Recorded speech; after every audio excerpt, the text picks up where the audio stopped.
അപ്പോൾ ഇന്നത്തെ വീഡിയോ ഒരു മാങ്ങാ ചമ്മന്തിയുടെ റെസിപ്പിയാണ്. സിമ്പിളായിട്ട് ഉണ്ടാക്കാൻ പറ്റുന്നതാണ് ഒരു മാങ്ങാ ചമ്മന്തിയാണ്. അപ്പോൾ അതിലേക്ക് വേണ്ട സാധനങ്ങൾ: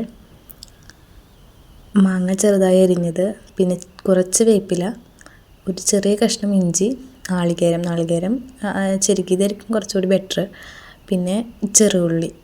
ഇത്ര സാധനങ്ങളാണ് നമുക്ക് വേണ്ടത്. ഇനി നമുക്ക് ഇവയെല്ലാം മിക്സിയിലേക്ക് ഇട്ട് കൊടുക്കാം.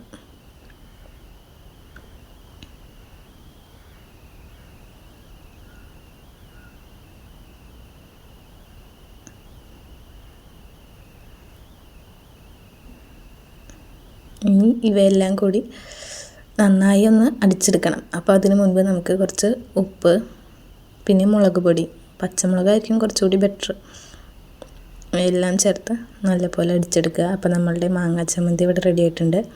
സിമ്പിളായിട്ട് എല്ലാവർക്കും ഉണ്ടാക്കാൻ പറ്റുന്നൊരു ഡിഷാണ്. അപ്പോൾ എല്ലാവരും എന്തായാലും വീട്ടിൽ ട്രൈ ചെയ്ത് നോക്കുക.